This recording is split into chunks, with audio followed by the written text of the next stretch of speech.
할렐루야. 청년들 우리 오늘 청년들을 온라인으로 만나도록 하겠습니다. 오늘 또 코로나가 극심한 가운데 또 저희가 목장 모임 또 화상으로 진행하게 됐는데요. 그래도 아쉽잖아. 그래서 오늘 그래도 말씀 나눔 가지고 하도록 하겠습니다. 오늘 초대 손님 빈의정 네 청년부 대표로 이제 앉아 계시고 우리 승일 형제가 뒤에서 이제 수고해주고 있습니다. 박수. 네. 헌신에 감사드려요. 자, 오늘의 말씀은 어그러지고 거스르는 세대 가운데서 이제 우리가 어떻게 복음의 증인으로 살아가야 되는지에 대한 말씀을 나누도록 하겠습니다. 그 당시나 성경에 쓰여졌던 그 당시나 지금도 똑같습니다. 예수 그리스도가 없는 곳은 어그러지고 거스르는 세대였습니다. 그러니까 어떻게 보면 한 번도 인류 역사상 이렇지 않았던 적이 없죠. 그러면 뭐야? 과거에도 그랬고 지금도 그러고 뭐 특별하지 않은 거 아니야? 아니죠. 그렇지 않고 이 인류의 역사는 결국에는 예수 그리스도가 함께 있는 곳, 예수 그리스도의 능력이 나타나는 그곳, 예수 그리스도의 그 성도들, 크리스찬들의 어떻게 살아가냐에 따라서 그곳이 어그러질 수도 있고 아니면 정말 하나님 나라로 온전히 세워질 수도 있는 그 인류의 역사가 이제 반복되는 데가 보시면 됩니다. 주님 오실 때까지 그런 반복들이 이어질 건데요. 자, 그러면은 한번 들어가 보도록 하겠습니다. 여러분 JYP 의정이 JYP 아나? 네 알죠. 다 알죠. 우리 세대는 너무 좋아하는 그리고 정말 존경받는 그런 이제 아티스트자, 기획자이자 또 사업가죠. 원래 처음부터 그러진 않았어요. 그 박진영 씨가 보통 이제 그 엔터테인먼트 3대 회사가 있지 않습니까? SM, 그다음에 YG 그리고 JYP. 시간이 지나면서 그 진면목 돈은 좀 덜 벌었을 수도 있는데 뭔가 이 JYP의 진면목이 나타나는 게 뭐예요? 그 가수들의 뭐가 요즘 많이 드러나죠? 그치? 인격.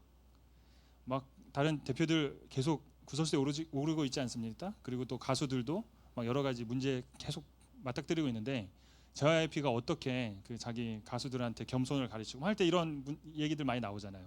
훈훈한 내용들이 많이 나오고 있죠. JYP 뭐 제가 막 그렇게 좋아하고 막 이랬던 건 아닌데 최근에 이슈가 있었죠. 그 구원파 이슈 기억나세요? 구원. JYP가 막 구원파 강의한다, 구원파랑 연관돼 있다 그래서 상당히 뭐 이슈가 많이 있었습니다. 근데 이제 최근에 책을 썼어요. 그죠? 무엇을 위해 살죠?라는 이제 약간 자서전이면서 약간 신앙의 간증이 들어간 그런 책을 썼습니다. JYP가 많은 이야기들이 있지만 저는 긍정적으로 봐요. 뭐 그가 구원파이든 아니든 구원파 아닌 것 같은데 아니라고 이제 계속 얘기하고 계시고 책 속의 내용을 보면 복음적인 이야기들 많이 있다고들 합니다. 저는 읽어보진 않았지만 근데 왜 구원파가 문제였냐면 뭐 여러 가지 이제 구원파에 대한 이슈가 있지만 결국에는 구원에 대한 문제였어요. 예를 들면 거듭나기 위해서 뭐 거듭남의 원리만 깨달으면 된다. 너 몇 날 며칠에 구원받았니? 시간 막 이런 거 물어보고 그거 기억 못하면은 구원 못 받았어. 뭐 이런 얘기들이 나오기도 했고요. 그 다음에 그 거듭난 사람은 죄를 짓지 않는다. 그리고 거듭난 사람이 죄를 지어도 그건 죄로 인정되지 않는다. 그러니까 회개가 없는 거죠. 하여튼 이런 막 교리들, 잘못된 가르침들이 있었던 것 같아요. 지금은 뭐 아니라고 얘기하지만 그래도 그런 것들을 가르치다 보니까 뭐 세월호랑 막 연결이 되면서 회개하지도 않는다라는 거죠. 크리스찬들이 잘못을 저질러 놓고도 회개하지 않고 그래도 하나님이 구원해 주신다. 뭐 이런 내용들이었습니다. 그러니까 잘못된 구원에 대해서 가르쳤다라는 거죠. 근데 아마 여러분들 오늘 헷갈릴 건데 제가 이거는 확실하게 오늘 정리해드리도록 하겠습니다. 우리의 구원은 세 가지로 보시면 됩니다. 이 세 개가 하나로 온전한 구원을 이루는데 첫 번째, 자 읽어보겠습니다. 칭의. 네, 칭의 영어로 뭐라고 합니까? 자, justification이라고 합니다. justification. 칭의. just가 정의란 뜻이잖아요. 정의롭게 하는 거예요. 의롭다고 칭해 준 거죠. 다 저기 딱 사진에 보면 힌트가 나와요. 어떤 범죄자가 있었는데 법원에서 너는 무죄야라고 선고를 해줍니다. 근데 무죄라고 선고를 했지만 이 사람이 어떤 그 죄를 지었어. 근거가 없는 건 아니었어. 근데 무죄라고 선고하는 순간 이 사람은 어떻게 돼요? 무죄인 거죠. 그거를 칭의라고 하는 거죠. 다시 얘기하면 우리는 다 죄인이잖아요. 예수님 구원에 이르는데 첫 번째가 뭡니까? 우리가 죄인임을 자각하는 거잖아. 근데 내가 나를 스스로 구원할 수 없는 자라는 걸 깨닫게 되죠. 그럼 나를 구원할 누군가, 나 대신해서 내 죄를 짊어질 누군가가 필요한데 그 예수 그리스도라는 걸 우리가 깨닫는 거야. 그리고 그거를 믿어. 그랬더니 무슨 선포가 하늘에 무슨 선포가 이루어지는 거야? 하나님께서 은혜로 값없이 칭의, 너 의롭구나라고 얘기해 주시는 거죠. 왜? 그 죄가 누구에게 전가됐어요? 그렇죠. 어린 양 예수. 예수님께 모든 죄가 전가됐고 그가 십자가에서 이 모든 것들을 이루셨거든요. 이걸 칭의라고 그래요. 그러니까 내가 의로워진 겁니까? 내가 의로워진 건 아니야. 사실 나는 여전히 죄인인데 내 죄가 해결된 거죠. 여기가 시작이에요. 그럼 우리 여기서 끝이야? 아니죠. 여기서 이제 헷갈리기 시작하는 거죠. 칭의가 있고 구원에는 또 다른 게 있습니다. 읽어보겠습니다. 시작. 성화. 네, sanctification이라고 합니다. 성화. 거룩해져 가는 거죠. 지금 우리가 어떻게 보면 예수 그리스도를 만나고 내가 예수님의 복음을 깨닫고 그게 믿어져. 그러고 나서 우리 거듭난 삶을 살잖아요. 그 삶의 과정을 뭐라고 그래요? 성화라고 그러는 거예요. 거룩해져 가는 삶인 거죠. 근데 재밌는 게 뭐냐면 그러면서 점점 더 내가 거룩해질 수 없는 존재라는 걸 역설적으로 깨닫게 돼요. 내가 예수님의 그 큰 구원의 기쁨을 만났는데 그래서 내가 이제는 말씀대로 살 거야 다짐해도 무너지는 나를 또 보게 되잖아요. 그러면서 이 거룩함을 이루는 것도 내 힘으로 할 수 없는 거구나. 처음에 예수님 막 열정적으로 믿었다가 많이 이렇게 낙심되는 게 뭐예요? 다 할 수 있을 것처럼 본인 생각했는데 잘 안 되거든. 그 열정이 생각보다 오래가지 않는 경우들도 있거든요. 근데 거기서 막 넘어지잖아요. 근데 진정한 성화는 뭐냐면 내가 더 처절하게 죄인임을 깨달아가는 거지.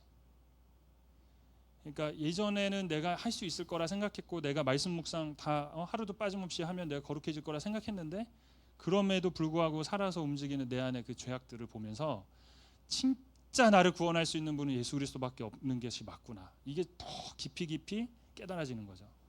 사도 바울의 고백이 그랬잖아요. 초창기에 나는 사도 중에 사도라고 하셨다가 결국엔 뭐야? 난 진짜 죄인 중에 괴수라고 그랬죠. 그 많은 죄인들 중에서 내가 짐승과 같은 사람이다. 예수님을 더 깊이 알고 시간이 지나면서 더 깊이 깨달아지는 거예요. 내 모습이. 그러면서 하나님의 그 구원의 그 은혜가 얼마나 큰지를 더 깊이 간직하게 되는 거죠. 그러니까 당연히 겸손해지는 거고. 자, 세 번째가 있습니다. 그러면 계속 이렇게 살아야 되냐? 아니죠. 우리가 주님 오심을 기대하는 이유가 뭡니까? 예수님의 다시 오심 우리 마라나타 막 기도하는데 왜 예수님의 다시 오심을 기대하냐 말이야. 그때 뭐가 일어나냐면 영화 해보겠습니다. 따라해보겠습니다. 시작. 네, 글로리피케이션입니다. 그 변화산의 사건 아시나요? 딱 제자 몇 명 딱 됐고 다 데리고 가지 않아서 변화산에 올라가셔서 거기서 트랜스포메이션 하십니다. 바뀌셨어요. 영광스러운 모습으로 바뀌셔서 모세와 엘리야와 함께 대화하시는 거를 제자들이 보게 된 거예요. 충격이었죠. 나와 같은 육신의 몸을 입고 계셨던 예수님이었는데 위대한 일을 하고 계신 거는 내가 알겠는데 이분이 갑자기 그 산에서 그리고 자기네들이 가장 존경하는 그 두 인물 이스라엘 역사에서 빼놓을 수 없는 엘리야와 모세와 함께 대화하시는 거야. 그 변화의 영광스러운 모습을 보고 이 사람들이 충격에 빠지는 거죠. 한 번도 왜 그런 모습을 본 적이 없으니까. 그러니까 그리고 그곳에서 내려가고 싶지 않다고 이제 고백을 하는 거예요. 그 영광에서 나는 더 이상 이 세상을 돌아보면 이건 아무것도 아닌 거야. 세상의 그 어떤 영광과 영화도 내가 지금 방금 보았던 그 예수님의 변화된 그 모습을 봤을 때 비교할 수가 없는 거죠. 그게 영화예요. 근데 그런 모습으로 누가 변화한다는 거야? 우리가 변화한다는 거야. 그게 구원의 완성인 거죠. 그러니까 우리가 죽음에 이르고 아니면 예수님께서 다시 오실 때 완성되는 게 뭐예요? 글로리피케이션, 영화롭게 되는 거야. 온전한 자. 우리가 이 세계가 과거와 현재와 미래 이 세계를 뭐라 그러냐면 구원이라고 하는 거죠. 하나만 얘기해도 안 되는 거야. 그러면 이제 그런 이단이 나오는 거죠.